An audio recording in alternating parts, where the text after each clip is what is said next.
Nikola Tesla, Albert Einstein, Teddy Roosevelt. What do you think they'd have to say about what's going on in the world today? This is Robert Manni, host of Guys TV, and this week my special guest is author John Thomas. We're going to share channel messages from a lot of famous people, and it all starts right here, right now on Guys TV. You can also catch me on KCAA Radio in Southern California, Guys Radio, my worldwide podcast, and we're on UK Health Radio all weekend long. Guys TV, Guys Radio, thanks for your support. Okay, Guys Radio, welcome to the interview portion of the show and to all of our YouTube and Rumble viewers of our show. We've got a great topic today. We're going to talk about Channel Messages of Hope. It's a book with conversations with some of history's most prominent souls on the other side, channeled through to discuss two big topics today, global warming and climate change. And it's a very interesting, eclectic list of people that my guest, John Thomas, spoke with, along with his wife, Carolyn, and a channel named Sam. So we're going to get into that. I want to welcome John to the show. Let me tell you a little bit about him. He's a classic Silicon Valley tech guy. He received his chemical engineering degree and worked many years in the tech fields, including software and all of that kind of stuff. And he was able to see the environmental impact of these technologies, which is a great point because everything goes somewhere, whether it's pharma, whether it's tech, it goes most likely into the earth. So he was along the ride, for the ride, if you will, and participated in these channel messages of hope that the channel Sam pulled through, along with John's wife, Carolyn, who's under the weather for this interview, but we're going to get her back in a month or so. And we're going to talk about more of this in detail. But for today, I want to welcome John Thomas to the show to talk about Channel Messages of Hope. Welcome, John. Robert, it's a pleasure to be here. Thank you. Well, I guess there's so much we can talk about because the book covers about 20 different people, from Mahatma Gandhi, Teddy Roosevelt, St. Francis of Assisi, Richard Nixon, Wayne Dyer, Ronald Reagan, George W. Bush, Nikola Tesla, Jacques Cousteau, and those are probably the most famous, but some other folks, John Muir, Dr. Charles Keeling, and more. Here's a cover of the book for those who can see it, who are viewing the show. How did you come across this project? I mean, obviously, Sam's been channeling for a long time. What was the connection between you and Carolyn and Sam, and why did you decide to write a book of channeled personalities, and why did you pick the topics of global warming and climate change? Well, the brief history on how this all led up to the book we have today is that Sam and Carolyn have known each other for a long time, well over a decade. Sam is not a professional channeler. She doesn't do this for a living, but she realized early on in her life that she had animal communications abilities. She could sense what horses were thinking when they were scared. This happened as a child. So later in her life, she would informally do some animal communications sessions with people she knew. We were having some trouble with our cats in the household. Carolyn and Sam worked together on that. And, that's how the whole thing sort of developed. Now, later, or let me say in more recent times, within the last couple of years, Sam started receiving what she felt were high vibration messages clearly intended for Carolyn. Sam was receiving this. Sam told Carolyn, and so they set up a session. Sam normally doesn't channel souls that were in a body, so to speak. And they made a connection with an entity, and we'll call that entity Baba. This is someone Carolyn had past lives with, was clearly, what we came to learn was a group called the Council of Ascended Masters. Baba was clearly part of that. And they started having a discussion and realized they were very close over many lifetimes. So Carolyn was like, wow, that's very interesting. We can actually channel a soul on the other side. And so Carolyn had this inspiration. Well, I wonder if we can channel other souls. And it's really interesting for me to get this information, but in the way that Sam channels, Sam doesn't have any recollection of the session, the words that were spoken. She can feel certain energies, but that's about it. So David Bowie was someone very interesting for Sam. So Carolyn said, well, let's see if we can bring in David Bowie. I can interview him through you. And then later I can tell you, what happened in that interview. And they did that and it worked. And actually, Carolyn had just a fantastic, these are interactive conversations through Sam. Sam doesn't recall them, but for Carolyn, David Bowie has an incredible sense of humor, a very English Mhm. wit. And so they established that they could do that. And then Carolyn was as it's in her introduction, or she mentioned she was in the shower and had this inspiration. Wow, if we can channel other souls like David Bowie, maybe we can channel other historically prominent souls around a variety of topic and come up with messages of hope for things that are going on today, divided country, wars in other areas, climate change, a variety of things. She had that inspiration. So then they got Baba back in. And Baba said, to make a long story short, that was not really your inspiration. That was the council. And we have chosen you to be the person that carries these messages of hope. And by the way, what we see on the council side is that a big struggle going on is the struggle that Mother Earth has. Mother Earth has a soul, and she's really struggling. And there's a lot of people here in a body that have great despair about what's going on with our climate. So Baba wanted her to specifically, talk about the environment and global warming. Trying to do one book around all of those topics would have just been too much. Carolyn came to that conclusion too. So that is how channel messages of hope around Okay. global warming, the environment came to be. And how did you select, or how did the names come up to be included in this tome? Well, there are several ways. First of all, Carolyn, who had to do great research, we're not climate scientists here, despite me being a Silicon Valley tech guy. We're not climate scientists. Carolyn had to do great research. So in her research, she came up with kind of an initial list. And so we started with, some of those souls on the list, G.W. Bush, John Muir. But what happened is, as we got into this, we would also ask the souls, who else should we be talking to as part of this? And the souls pointed us to other souls. For instance, Stephen Schneider wanted us to talk with Jacques Cousteau. That seems very obvious, but it hadn't occurred to us at the time. Tesla said, I want you to talk to Samuel Clemens. That was a real head scratcher. Samuel Clemens, we go, oh, that's Mark AKA Twain. Mark Twain. Why would Tesla want us to talk to Samuel Clemens? So then Carolyn would go and do her research, and then we would have a session. And then when we talked to Samuel Clemens, we found out why. And, Theodore Roosevelt wanted us to, he pointed us toward John Muir. John Muir pointed us to Theodore Roosevelt. There's a real connection between those two regarding what happened with our national park system, et cetera. So that's how it just kind of evolved and came to be. Very organic. What was there? I think for our audience, I think everybody wants to know, well, all these people on the other side, it seemed like for me reading the book that they maintained their personalities to the point where, I just read the Reagan chapter again this morning, and he was he was very political in his responses, frankly, in my opinion. How did you find the responses being in terms of kind of really nailing who these people were when they were in human incarnation versus going over and being a little bit different? Well, here's what we pieced together, both with feedback from the souls and what we could discern from the interviews. When Carolyn was having this conversation through Sam, where the soul would actually come in to Sam, into her body, even take her vocal cords.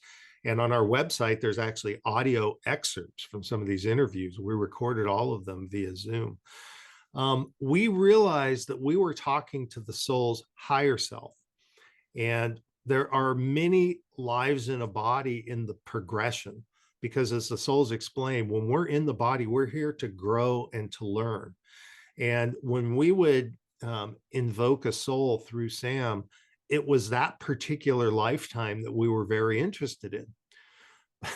But the fascinating part is, as we're talking to the soul's higher self, we also were told that the soul in certain cases was actually in a body right now on Earth in their next lifetime, working on the things that they had, experienced in the previous lifetime. So that was how and something tells me, Robert, that if we had any insight into this, we don't know who the previous lifetimes were for these souls. But if, for instance, if John Muir, if there was a previous lifetime for him that we somehow knew and we, asked to speak, for that lifetime through the higher self, I think we could do it. I do. So It's amazing. Well, you have the one soul, and then they have many lives, and then you have kind of an oversoul, and it's a bigger group, and then you have one soul, which is really all of us. So I guess it's yeah, all good. kind of connected, and you're tapping into one piece of who that soul really is. But it's interesting that they seem to mirror personality-wise. I didn't see a big change for a lot of the folks. Maybe George Bush was a little bit different. Going over to the other side, they seem to maintain the personalities that we were familiar with. Was that the case for you, John? Well, as we're communicating with the higher self about that particular in a body experience for the soul, yes, they maintained their personality. In fact, when we were talking, conversing through Sam, we would even get the accent. I mean, Sam is a West Coast person, sounds like me accent wise. But then when we were talking to John Muir, one of the early ones, and all of a sudden Sam is talking in a Scottish accent, was just fascinating. So, and we've had people tell us, people that are very close to Wayne Dyer, that, you know what? I read through that and it sounded like Wayne. It really did. And actually, there's some audio excerpts of the Wayne Dyer on the website too. But yeah, we had that experience. And in fact, these souls, they have personality. This was a conversation. It wasn't a relay a message to Sam. Sam would contact and would go that way. It was direct connect, which was a conversation, including some humor would come in there. Their personalities would come in. And the interviews, we would start with a framework of the questions, but the interviews often would go off into other directions too, depending on the topics. Fascinating. My special guest on Guys Radio, John Thomas. He's part of the group Carolyn Thomas, John's wife, and Sam Larkin, who put together this book, Channel Messages of Hope, Conversations with History's Most Prominent Souls on the Other Side about global warming and climate change. So let's get into the topic of global warming and climate change.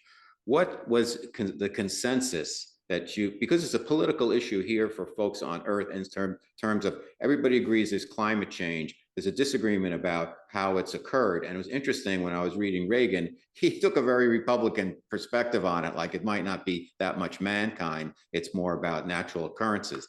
And I don't know the answer, and we don't do politics on this show, but what was the consensus you got from the individuals the three conversed with in terms of what is climate change all about and global warming? So, when you look at the souls we talk to, we have a real cross section from policymakers to conservationists, scientists, all the way over to spiritual leaders. And there's a technical consensus, and then there's a spiritual way to deal with it. First of all, I can tell you what I've put together, and again, we're not climate scientists, but we did a lot of studying on this, and the souls made this clear, is that the Earth goes through a natural cycle, but that natural cycle is extremely long, 100,000 years. It'll kind of go from ice house type environments over to greenhouse, and it'll go back and forth. So that, you could say, is the weather. What's happened, though, that's a 100,000 year cycle where the Earth has a chance to balance through that cycle and maintain an environment. What's happened is that in the industrial age, we have pushed the balance so far over through increasing the greenhouse gases dramatically in the industrial age, has taken the Earth and taken it out of balance. So, for example, the natural balance is that there's a certain level of greenhouse gases in the air. We need those. During the day, heat builds up. At night, it releases, and there's a natural ebb and flow to how this works. But because we've increased the greenhouse gases so dramatically, which has impacted everything on land and in the ocean.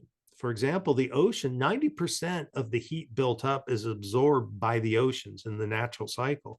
But with the ocean's temperature coming up, the ocean's ability to absorb that heat decreases.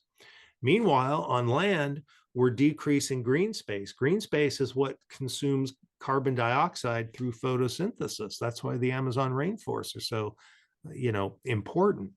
So the conclusion is, like, if people say, let's say deniers don't believe it, I would say there is a natural weather pattern on our earth. It's an extremely long weather pattern that allows the earth to stay in balance and react. We've pushed it out of balance so fast that the earth simply can't react in time. That is man-made. That is man's doing.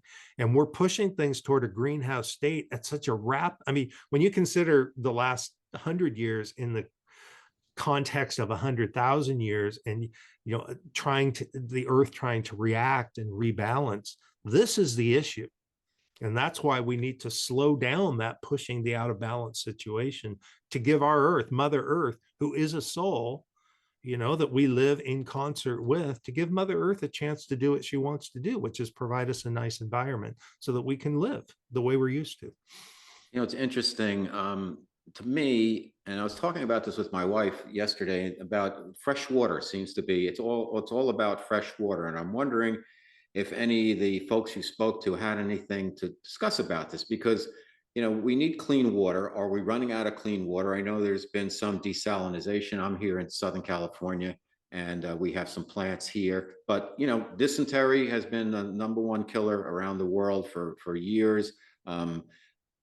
We everything, we need energy to fuel tech, but there's a problem with what happens after that. You've got fracking, coal, fossil fuel, you have pharma, you've got Monsanto stuff, all types of stuff that ultimately gets into the ground or into the water. What did they have to collectively have to say about this? Because to me, that's a big problem. It is a big problem. And, it's exacerbated by the fact that, because we are in a much less balanced position, you see it reflected in things like, the East Coast getting a lot of hurricanes underwater, drought on the West Coast and many other parts of the world. And as the water table drops and simultaneously we're putting bad things into the soil, this all, a smaller water supply combined with a higher concentration of things you don't want in the water, that is, it is a real problem. I mean, even, I'll just say Nixon, you may want to talk about him later, but even Nixon saw this in 1970, that the clean water issue is going to be an issue for us. And the problem is it's kind of regional, where there's heavy drought, you really have a problem. Where things are underwater, you have less of a problem, but it's not an imbalanced situation spread in the way that we need it. How about, John, like accessing, as part of that whole thing, accessing energy, because we keep using more and more energy. Did these historical figures have any suggestions as to maybe new, different ways of accessing energy? Obviously, there's some issues with fossil fuels. There's some issues with fracking. And again, a lot of the, pharma products and the things they spray in the crops, it all gets into the earth. What can we do to access energy? I mean, he was on the path, and the things kind of got pulled from him, it seems like. What did they have to say collectively as to what mankind can do about accessing cleaner energy? And there's even problems, to be fair, with solar. There's problems at the end of the use of a solar panel, and wind farms have some issues also. So what was there some type of collective wisdom that came through about what we can do as a species in terms of tapping into this increased need for more and more energy? Well, I will kind of cut right to the chase. Is, solar, yes, you're right, there's recycle issues with panels later, but it's still better than burning fossil fuels in the way that we are. There's no doubt that burning fossil fuels is a track that we need to find ways off of. Not every solution is going to be perfect, but it's going to be better. But the thing that is really going to be the big one for us is nuclear energy is inherently clean, except for the way nuclear is done today, fission, which generates radioactive waste, and then we have that problem. But what's being worked on right now is nuclear fusion, which is 100% clean version of nuclear. No waste comes out of that. And, you know, Tesla and Albert Einstein are working together on the other side, influencing scientists in this regard.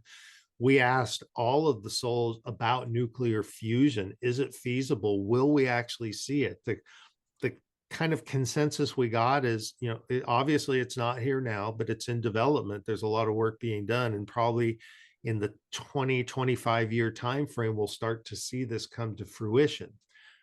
Everything we're trying to do, and there's 200 countries that are banded together, is to try to limit global warming to 1.5 degrees C by 2050. This is the Paris Agreement. We're trying, you know, there is a global effort to limit, to understand that we need to limit this runaway global warming situation, which is not just weather, it is man-made in this small period of time. We need to slow it down.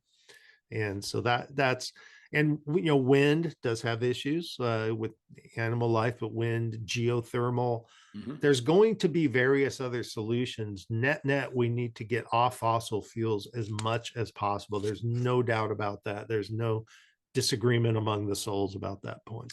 Did anyone touch on, you know, the potential of using like crystals for energy, or the type of energy that's used by extraterrestrials in terms of how they move their vehicles around, and also I guess they use some type of time travel or different portals, but they propel their, obviously they propel their ships differently than we, you know, send our airplanes up there. It's a whole different technology. Did any of the folks touch on the other more advanced technologies that are cleaner than it out there versus a natural laddering towards, you know, nuclear to nuclear fusion, et cetera? It seems like there's other stuff way beyond that. What do you think, John? What did they have to say? You know, the closest I think they would come to that is, these are kind of energy solutions, not earthly. Let me use that kind of Okay. terminology. You know, Tesla, one of his biggest inventions when he was here in a body was the ability to wirelessly transmit energy.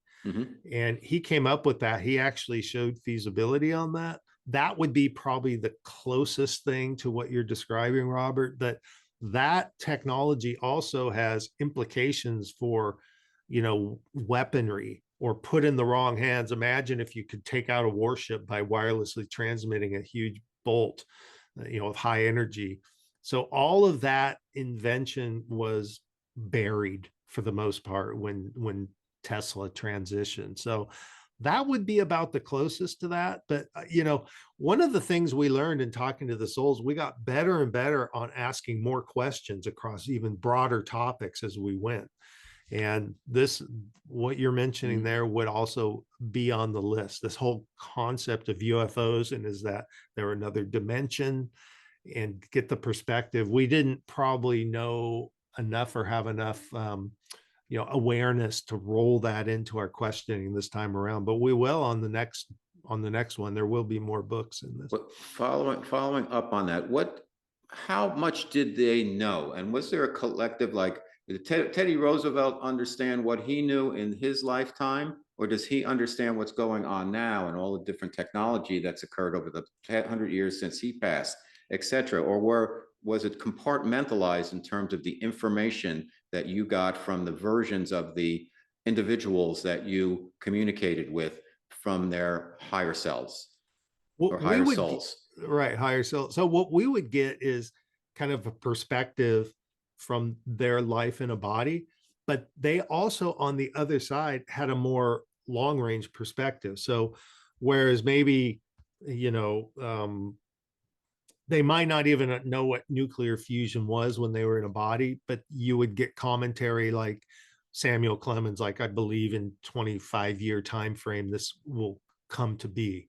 So there is some you know, you do get that one perspective. I mean, each of the I souls got in you. the different classes had kind of different ways they would attack the problem, but there was a broader long range perspective. But they didn't give us like the crystal ball, on this date you will see nuclear fusion reactors. It didn't go that far at all. Okay. All right. My special guest, John Thomas, one of the co-authors of Channeled Messages of Hope. It's all about conversations with some very prominent historical figures from the other side. The focus on this particular book is global warming, climate change. In terms of a consensus on the other side, which I think people would like to know about, what did you take away, John, as to what is it like on the other side? And did all these folks know each other? It seems like there's some type of socialization on the other side. It didn't sound that much different than it is here, except they're in a different form. But I don't know about the stratification of classes and things like that. But what was your sense as to what's going on, or did any of them communicate to you what is life like, if you will? I put that in quotes, on the other side. Well, they did. And, to your point, what I've walked away with is that our separation from souls is extremely small, almost none. I believe, and we've been told that even in this moment, I'm talking to you, the council is with me in this, helping out.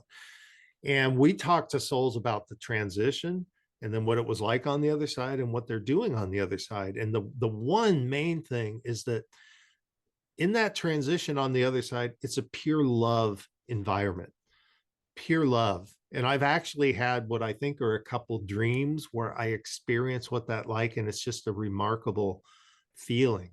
And one thing in talking to these souls, I could detect no ego whatsoever as these souls were talking about their experience in a body. They were very forthright, very matter of fact.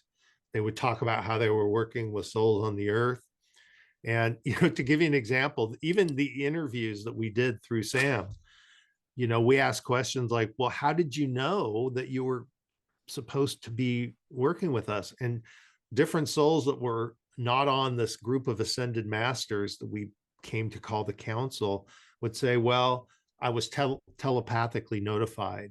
Or John McCain said, I was called into a meeting. What, called into a meeting? Well, that's really interesting. And then we were told who's looking at these interviews, and we got this description that made it sound like, there was maybe up to 100 souls that would watch these interviews. And I think it was John Muir that said, and it's a very hard ticket to get. And so to a degree, it made us go, wow, I mean, we're really being looked at here as these things are happening. It can be slightly intimidating until the soul said, look, there's nothing you can do wrong in this project. There's no mistake you can make. We are also thrilled to be part of this. It's just a pure loving and accepting environment. Now, when we talked about their transitions, we did get views of like, because that's really the question. What does it look like? Does it look like Earth? Like, Wayne Dyer told us that when he transitioned, when he kind of came out of that state and he was now aware on the other side, it looked just like Maui to him, because in his mind, Maui was heaven. Or Rachel Carson, who was one that really identified pesticides and, how pesticides were harming us. And, she suffered a lot in her lifetime for that, bringing that awareness, maybe being very vocal. She said she was greeted by 1,000,000 monarch butterflies, which we took to interpret as that thanks for what she did to, highlight DDT and the pesticide issues. And, wildlife really, probably appreciated that. But overall, it's a very loving environment. But I can't tell, does it look like, do I go home to my house type thing? It's a very highly energetic environment as well. But these souls have interactions.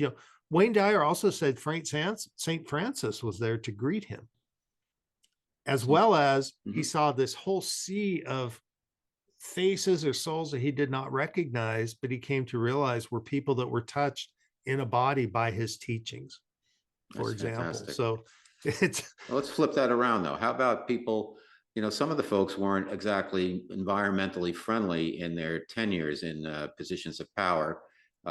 George W. Bush, certain companies that he worked with, I don't know if they were what you would call environmentally friendly, and also Reagan, who self-admits in the book that he wasn't the greatest proponent of clean energy, while he didn't have the greatest record. Did they have any type of regret or circumspection about that, or would they try to rationalize why they made certain decisions, as Reagan seemed to do in his chapter?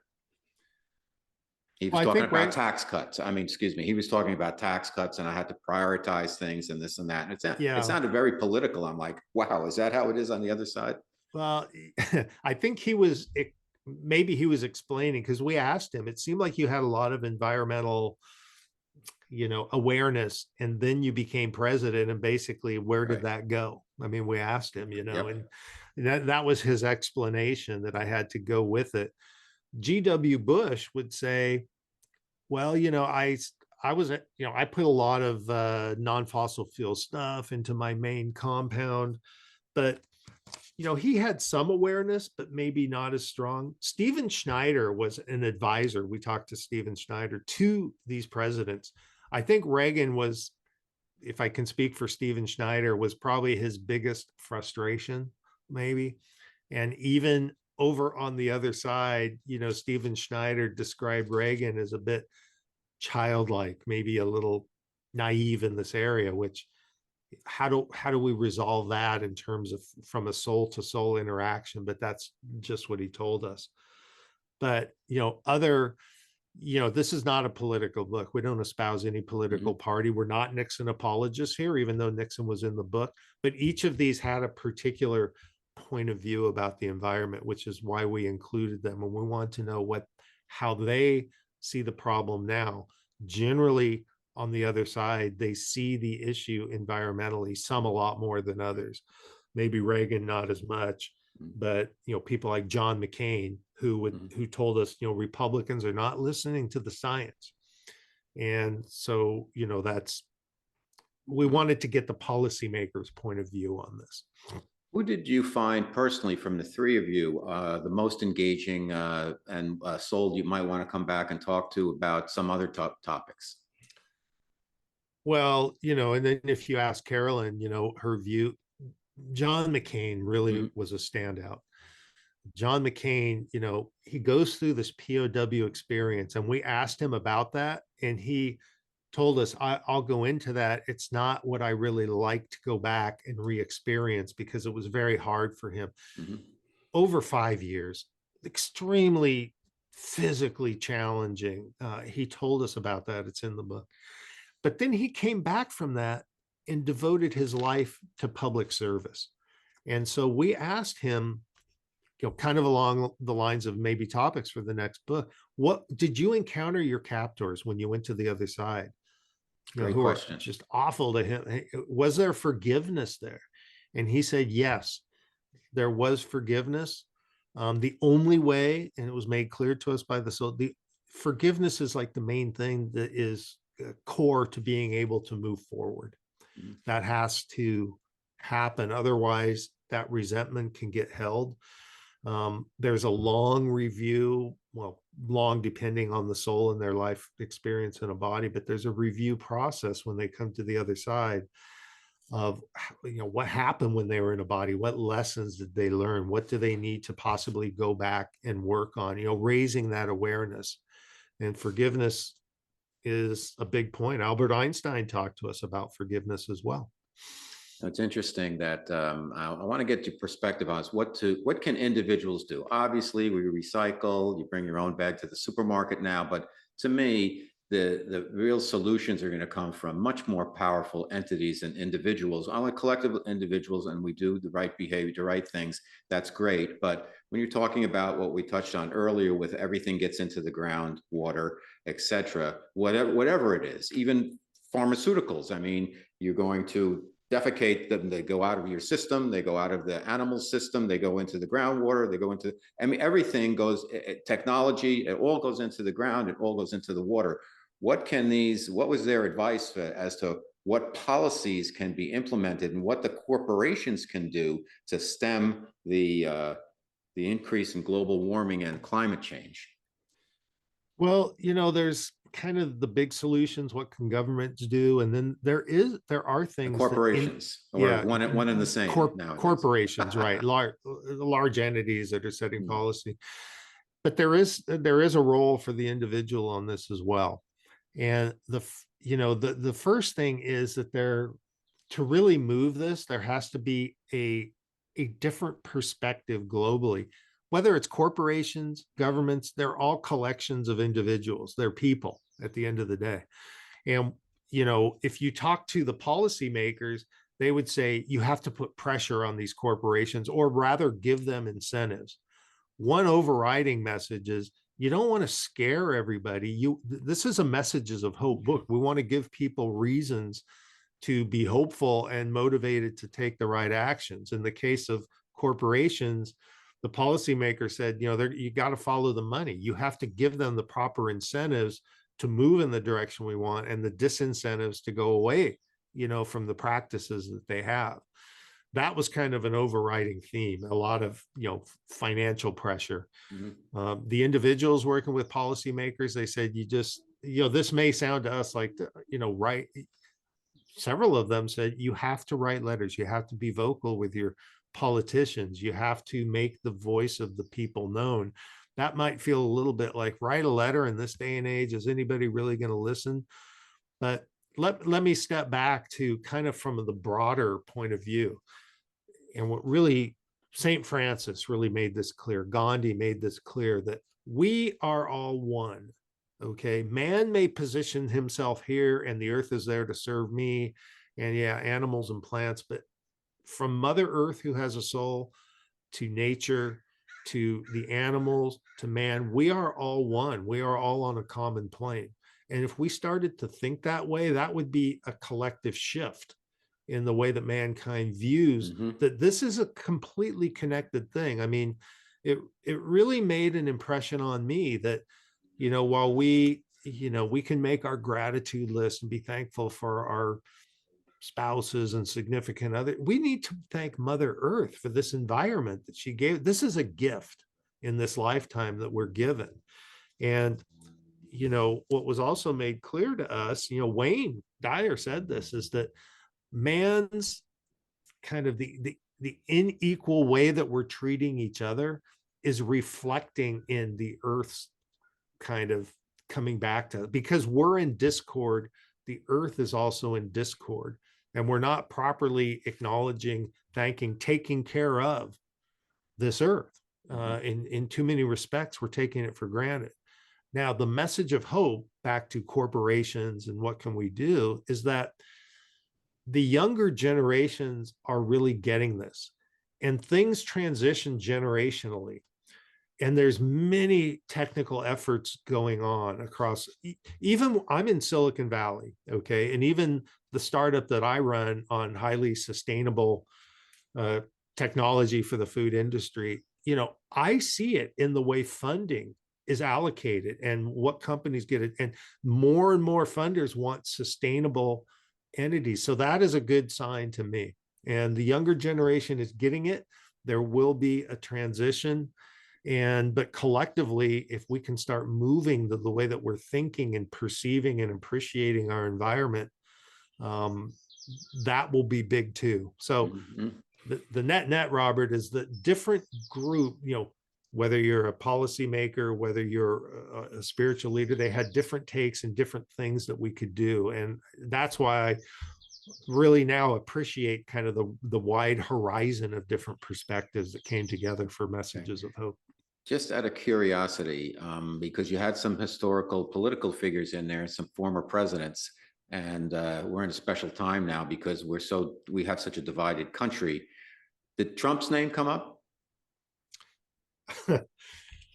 Well, it did in a sense. And again, this is not a political book. We all have our political views. Right. But John McCain, he had some specific commentary on that. Trump didn't get like called out specifically, especially given the nature of the book, Global Warming, Climate Change. But Republicans, climate deniers, hard right in their perspective, and hard left has their perspective, independents have theirs. That was outlined. And because we wanted to know, for people that deny climate and they have their perspective, what is the response? I kind of talked about that earlier in the interview. So, going forward, I read in the back of the book and some other information that you may consider doing another book, and you touched on that. What type of topics and who are the folks that that have been inclined to be maybe coming through to Sam and Carolyn as to folks you guys want to talk to? Well, I think, Carolyn is putting the next book together, and the topics such as forgiveness or how did historical souls overcome great challenges. I mentioned John McCain Right. in the past. We have, other names such as, let me give you an example here. I mean, you mentioned Bowie before. Yeah, well, overcoming great challenges, John McCain, others like that. The list is coming together. I mean, we've had some recent, activists, dissidents, transition over. They might be included. I'm not being real specific on that because it's coming together, but I think you'll see a general tone and flavor. But forgiveness is a big topic we want to explore. Has this council, do they go through Sam and Carolyn to kind of guide you in terms of the process as to this could be another book for you folks? Well, what'll happen is, we go through Sam. Sam is like the intermediate channel who doesn't really know what's going on. So when Carolyn gets this more formed, she will probably have a conversation with Baba, the one that is close to her, where they shared many past lives, who was on the council that talked to her about this originally. And now they will have a conversation about the topic, about souls she's thinking about. Baba will have a perspective. He'll tell her the council's wishes, because, this book is not Carolyn's book or Sam's book. It is the council's project. Got it. And so we are here kind of in a contract way with the council to carry this out. So there will be a conversation there. Okay. If I might mention briefly, Sam, the channeler, she never really knew who we were going to talk to. Carolyn would do great research on each soul. And then the day before we were going to have the actual interview, she would tell Sam, this is who we want to talk to. Here's a picture. We would do this over Zoom with Sam. Fantastic. Sam often would know nothing about the soul. Like, have you done any of these things extracurricularly with Sam in terms of, hey, I want to talk to George Harrison or whoever? Well, it started with David Bowie. We haven't done a lot of that because Sam can't just do multiple per day. It takes a lot of energy out of her, out of the soul too. So generally these were 45 to 60-minute sessions. Fantastic. Well, great job, John. Where can people find out more about Channel Messages of Hope and your work and Carolyn's work and Sam's work and everything that's coming up? The best way is to go to our website, www.channelmessagesofhope.com, all one word.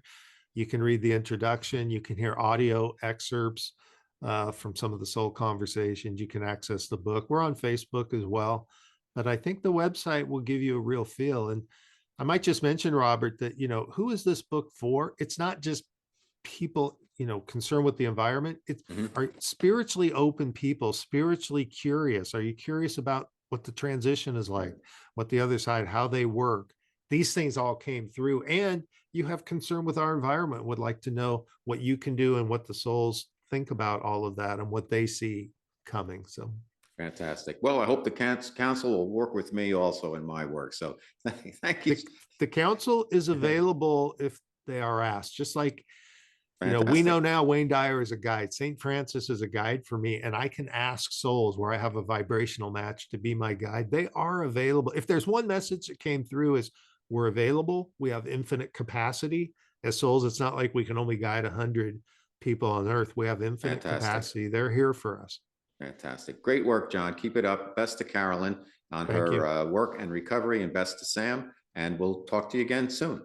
Robert, it's been a pleasure. Thank you very much. If you enjoy the guests and content I bring you each and every week to Guys TV and Guys Radio, please support us by subscribing to our channels and platforms. Thank you.